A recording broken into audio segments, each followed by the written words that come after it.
Hello and thanks for joining me for another workflow walkthrough. I'm going to look at a couple of images today and I'm going to use most of the techniques that I've used on images in the past. I'm not sure if there will be anything brand new here, but maybe you'll pick something up.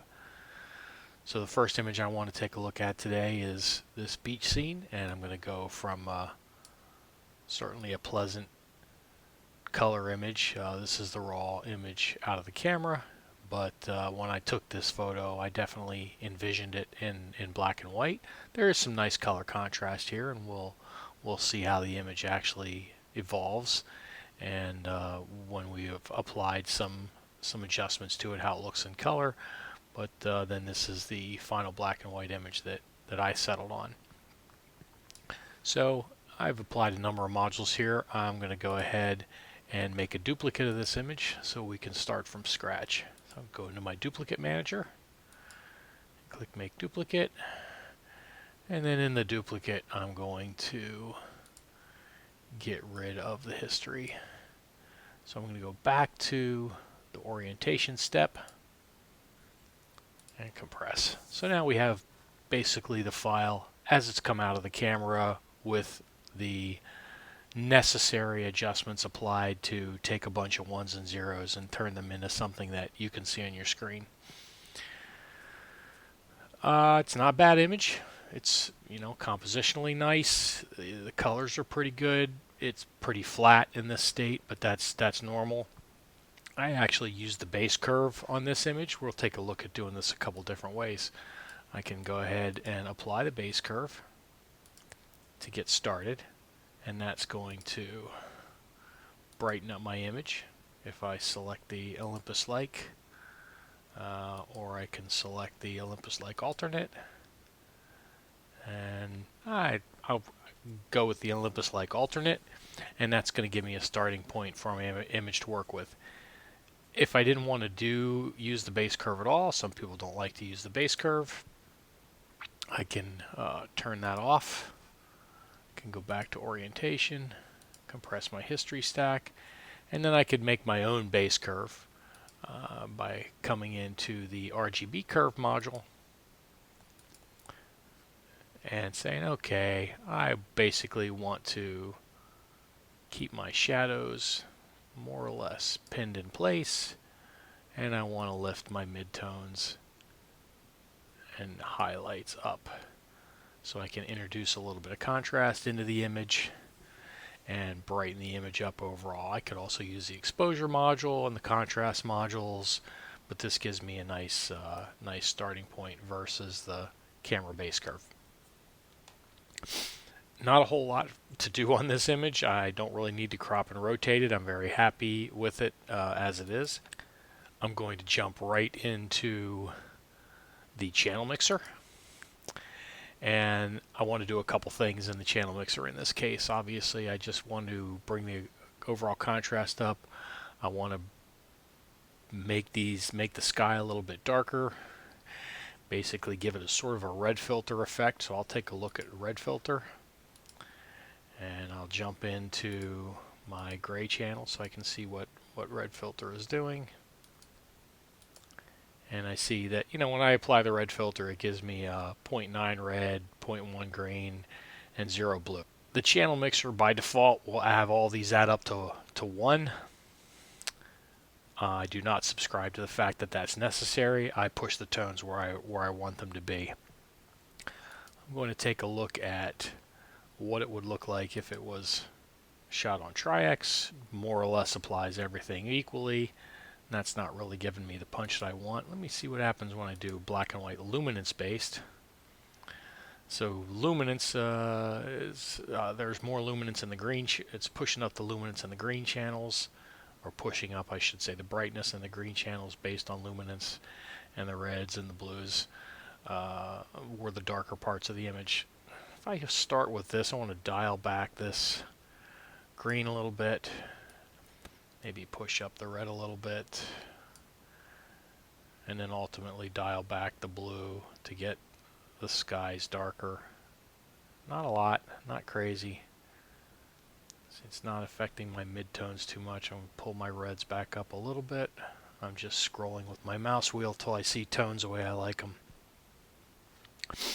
can turn on my overexposure indicator, and I see that I've got everything in good exposure range. Alright, that's a good start. Let's go into basic adjustments. Maybe dial in some contrast. Ooh, that went a little too fast. Just a little bit of additional contrast. Somewhere around there looks pretty good to me. Overall, this image is looking pretty close to the one that I processed before. I'm happy with this. My histogram is looking good. My overexposure indicators are, I got one little specular highlight on the cup. I can't really do anything about that. Okay, and last thing I'm going to do is go into the contrast equalizer, and I want to bring out the texture in this wood in here. So that's going to be up here towards the fine detail side of things. I kind of zoom in on this and make my adjustment. I can see that the details in that wood definitely start to come out. If I turn this off, I turn it on, I can see quite a difference. I'm getting a little bit too much detail in the background blur areas here, so I'm going to pull that down. Maybe even drop those sections below the curve. Let's zoom out and see what this is looking like. Off and on. Yeah, when I turn it on, it's softened up these areas back here and sharpened up the areas in the foreground, which has given me even more separation between the foreground and the background. Exactly what I'm looking for. Maybe I don't really need to apply a vignette to this image. It's got sort of a natural vignette already based on the sky, but it might be nice to darken these corners down here. I'm going to go over here and take a look at my vignette module. I'm going to push this vignette up so that I don't really get any more vignette at the top of the image, but I introduce some vignette into the bottom of the image. Let's take a look at that. Turn that off, and we see the bottom of the section of the image brightens up. If I turn it on, bottom section of the image darkens just a little bit. I might have overdid that a little bit. Let's make this larger, just so we get a little bit less effect at the bottom. Just looking for a slight darkening of that bottom part of the image so that I keep the center of attention around this cup. Off and on. Yeah, I think that's a little bit better. A little bit more subtle. Good. That's it. I'm going to leave this image alone. What do you think? Let me know in the comments. Now let's take a look at one more image that I thought I was going to process in black and white, but I ended up processing it in color. And that is this image. So let's go back and take a look at where this image started out. So we'll go back to the raw image out of camera. And you can see I made a pretty significant crop on this image as well, because I wanted to eliminate this bright area up here. It was just didn't do anything for me. I have some blown out sky in there, and just draws the eye away very quickly from the center of attention, which is really just this abstraction, these shapes here. So let's take a look at this image. Let's clear our snapshots. Take a look at the final version of this image, and let's see how we get there. Okay.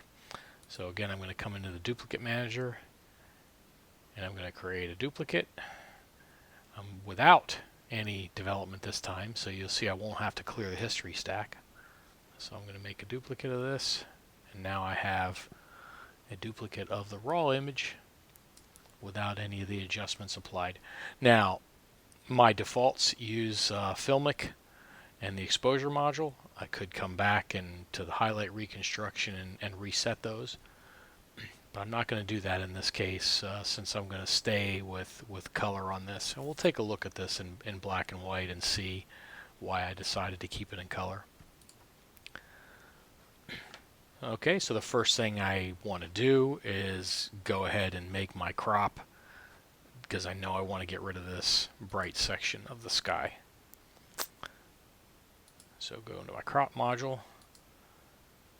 Let's see what happens when we use the original aspect ratio. Yeah, that's getting a little too far up. Let's try 3:2. 3:2 looks like that's working pretty well. And I'm just gonna stretch this out until I start to bring in some of those brighter areas of the sky, and then I'll stop. Next thing I want to do is take a look at the tones of this image. I can see that I can definitely push my midtones up, so I can brighten the image. I'll go into the exposure module, and the exposure module as a default is adding a half of EV of exposure over the raw. I'm going to take that up to 1 EV. I don't think I need to do anything else with filmic. Everything is within gamut here except for this tiny little area up here, which I'm not concerned about. I'm going to make some color adjustments. So I'm going to come into the color balance module. I'm going to check my contrast fulcrum, pretty much right around 16%. And I'll start dialing in some contrast until I feel pretty good about how this image is looking. Tell you what, let's go to filmic and make our saturation adjustment in filmic. So in filmic, I'm going to go to the look and turn up my mid-tone saturation here. Nice, getting nice in the greens and a lot of good color down here in the pine needles on the surface of the ground. This image is looking pretty good. Alright, now let's add in some local contrast using, not the channel mixer, using the contrast equalizer. And again, I'm going to focus on the finer side of things. I want to bring out the detail in this bark. Let's pull this up and just get ridiculous and pull that up and see what happens. Okay. So I can see that impacted the bark. It also impacted all the leaves around. Let's look at this slider here. Ah, that's a little bit better. So that's worth us taking a note of, right? So when I pull up the very finest end of the curve here, I pull out a lot of sharpness in the individual pine needles in the trees. You can see the effect of that between on and off. And I also pull some detail out in the bark, but not so much. Now if I double click to reset, if I go to the next module down, I pull out a lot of detail in the bark, but I'm still pulling out a lot of sharpness in the pine needles. And that's not really the look I'm going for. If I drop down one more node, I get a nice effect in the bark, but I haven't really over sharpened the pine needles. And if I want to pull them up a little bit, I can. And if I look at the image at larger scale, what I'm really trying to do is get the bark on this tree to pop. So let's turn this off at full scale. And let's turn it back on. And I can stand to pull down the high end of this a little bit more. And then I can just dial the effect back with my scroll wheel until I get the look that I want. I feel pretty good about that. So I've got nice contrast in the bark. I have sharpened up the leaves around a little bit, but not overly so. I'm happy with that. And I think this image could do with a little bit of a vignette.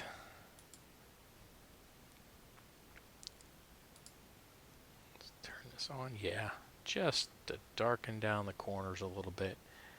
Keep the center of attention where I want it. Let's reduce the size of our vignette. I can just scroll over here on the scale module, or I could grab the handles and make adjustments in the photo itself, but I want to keep the vignette circular. My fall off strength, darken my corners a little bit. I want to pull the brightness down, but I don't really want to pull the saturation down in the corners of the image, so I'm going to turn the saturation back up. Brightness is down a half a stop, and let's turn the vignette off and turn the vignette back on, and it's just darkened up the edges of the image and kept our focus here where we want it on this nice textury tree. Okay, compress the history stack. Let's take a look at this. We're going to take a snapshot of this one as I've now processed it. You're going to see how close I got to my original. So I'm going to go back to the one that I processed previously, and I'm going to put the snapshot of the one that I just did up on screen. Let's rotate it so I can see that I crop slightly differently. So this is the one that I just processed,